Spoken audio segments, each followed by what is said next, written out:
obrigado, Senhor, pela tarde que estamos aqui, que o Senhor nos permitiu chegarmos aqui. Obrigado pela vida e obrigado pelo tempo que o Senhor nos permitiu conviver com a nossa irmã Ciméria Faria. Eu te peço, Senhor, que nesse momento o Senhor console suas filhas, seus netos, todos os seus queridos, Senhor. Console os irmãos da célula, a gente aqui na igreja.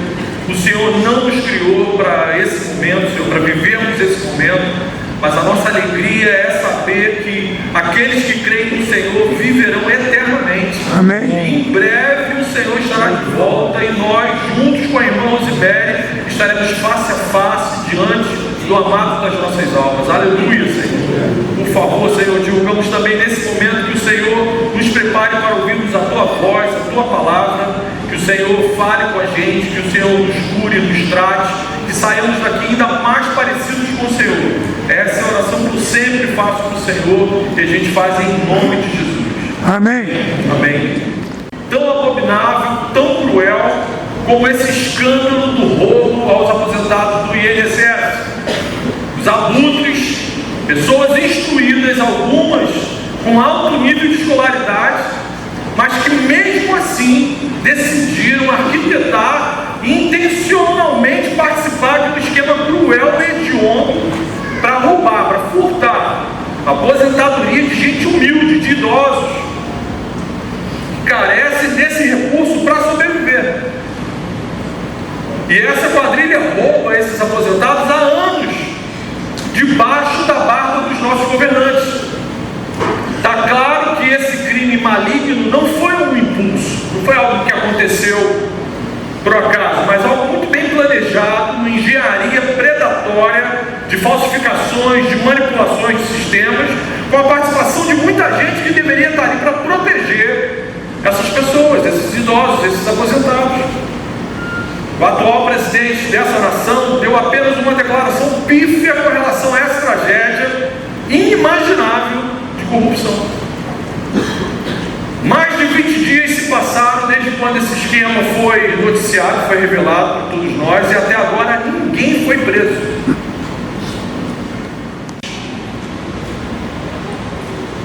Repito, mais de 20 dias já se passaram e ninguém foi preso. Eu tenho orado ao justo juiz que proteja, que console, que cuide desses idosos que foram roubados e que conceda a devida paga a todos os malfeitores dessa nação. Amém. Mas além de orar, meus irmãos, o que nós podemos e o que nós não podemos fazer diante de situações iguais ou semelhantes a essas que estão acontecendo de forma satânica em nossa nação? O que a Bíblia fala a esse respeito? Por favor, abra ou ligue a sua Bíblia lá em Efésios, capítulo 4, versículo 26 e 27. Apenas dois pequenos versículos. O apóstolo Paulo diz assim, versículo 26: fiquem irados e não pequem, não deixem que o sol se ponha sobre a ira de vocês, nem deem lugar ao diabo. Amém? Amém. O apóstolo Paulo escreveu uma carta pastoral para os seus irmãos em Cristo, residentes na cidade de Éfeso, cristãos que viviam inseridos numa sociedade muito parecida com a nossa. E nessa parte da carta, o apóstolo Paulo escreve esse imperativo, essa ordem: fiquem irados, orientando seus irmãos a assumirem, por amor a Jesus, um estilo de vida radicalmente contrário ao pecado que reside no nosso próprio coração e radicalmente contrário ao pecado que reside na cultura, na sociedade onde nós estamos inseridos, onde eles estavam inseridos. Estou possuído de indignação diante da pecaminosidade das pessoas que vivem, que não estão nem aí para a tua vontade, para a tua lei, para os teus filhos. Irmãos, se Deus odeia o pecado, a injustiça, a corrupção, as fraudes, o seu povo também deve odiar essas coisas com a mesma intensidade de ódio e de ira do nosso Deus. Amém. Amém. Amém. Glória a Deus. As crianças aprendem mais rápido que os adultos. Cristianismo muito fofinho, muito cor-de-rosa, onde a gente confunde mansidão e humildade com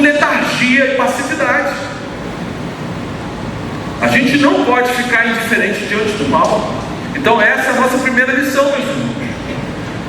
Não é virtude alguma ficar indiferente diante do mal. Anote aí. Não é virtude alguma, tem nada de bonito a gente ficar indiferente diante do mal.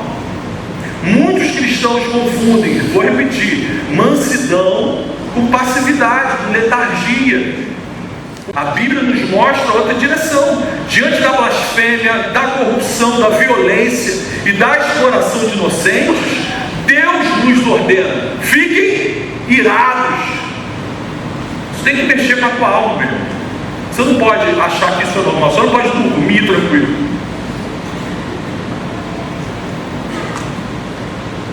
Essa indignação é fruto de um coração que ama o que é justo. Se nós amamos o que é justo, a gente não pode achar que é normal as coisas que estão acontecendo com outros seres humanos à nossa volta. A Bíblia nos ensina que não sentir ira diante do mal também é pecado. Você lavar as mãos, você ficar indiferente, você continuar vivendo como se nada tivesse acontecido diante do que está acontecendo, isso é pecaminoso. Deus é um sofrimento humano. Quanto mais perto de Deus, quanto mais parecidos com Jesus, quanto mais amamos as coisas que o Senhor ama, mais preocupados com a vida do próximo a gente tem que ficar. Mais sensível ao sofrimento das outras pessoas nós temos que ser. Eu não posso esperar isso de alguém que ainda não teve encontro com Jesus.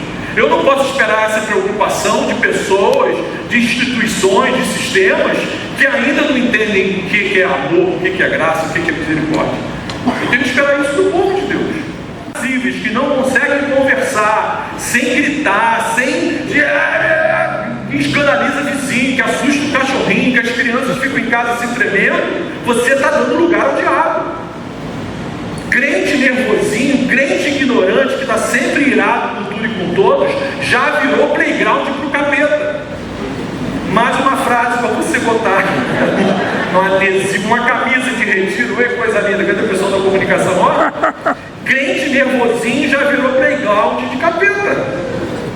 Não existe pecado de compensação. O que é isso, Marcão? Eu que inventei isso. Não existe pecado de compensação. O que é isso? Não é porque alguém fez algo abominável, algo errado contra você ou contra o próximo, que você tem o direito de fazer algo errado também contra essa pessoa. Não existe pecado de compensação. Não é porque algum irmão te distratou, não é porque o teu cônjuge te distratou, que você tem o direito de fazer o mesmo com essa pessoa. A Bíblia fala para a gente pagar o mal com o mal? Hipótese alguma. Não é porque alguém fez algo errado comigo ou contra o meu próximo que eu tenho o direito de reagir ou de revidar com uma outra ação igualmente errada. A vida que é consequência do nosso amor por Jesus e nosso amor ao próximo é um reflexo do caráter de Deus. Nosso Deus é um Deus que se ira. A Bíblia revela que Deus é amor, mas também Ele é santo e justo. Por isso que Ele se ira contra a maldade, contra o mal, contra o pecado.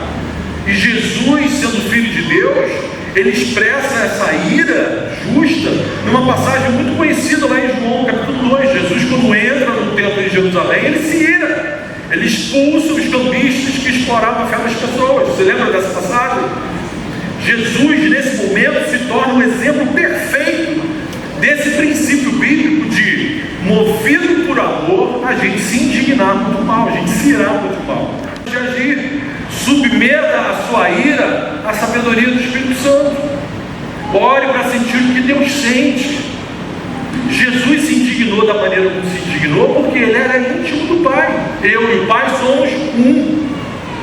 Então ore, seja íntimo de Deus, seja amigo íntimo do Senhor. Em oração, peça um coração sensível à vontade de Deus e amor ao próximo.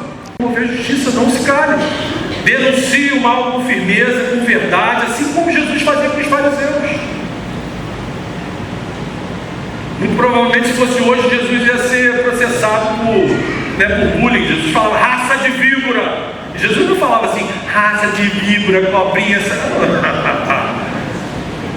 Jesus falava raça de víbora, túmulo caiado.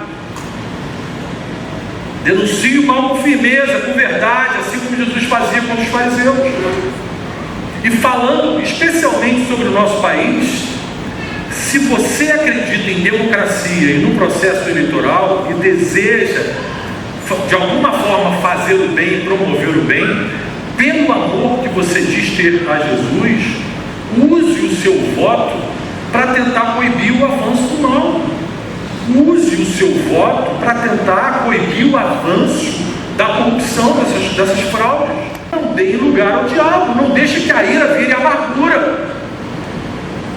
E peça perdão rápido se isso acontecer. Senhor, você está falando, não estou entendendo.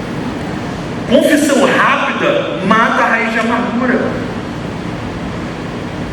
O que Paulo diz? Não deixe que o sol se ponha sobre a ira de vocês. Então o imperativo bíblico é: você se ira contra o mal, mas isso não pode consumir. Vigie, o inimigo das nossas almas está olhando a gente. Então, não permaneça com raiva e não dê lugar para o inimigo, não dê lugar para o diabo, contra o mal, e fazer tudo que for justo para defender os fracos. Amém, queridos? Que o Deus que se ira contra todo mal nos ajude a imitar a Cristo com coragem. Amém? Amém. Vamos orar, feche seus olhos. Senhor Jesus, livra-nos da apatia, Senhor, livra-nos da indiferença diante do mal, ajuda-nos a te amar, a viver com esse amor com coragem, Senhor Jesus. Por favor, dá-nos um coração como o teu, cheio de graça, de compaixão pelo próximo. Ensina a tua igreja a se indignar contra toda injustiça, Senhor, por amor ao Senhor, por amor ao teu nome.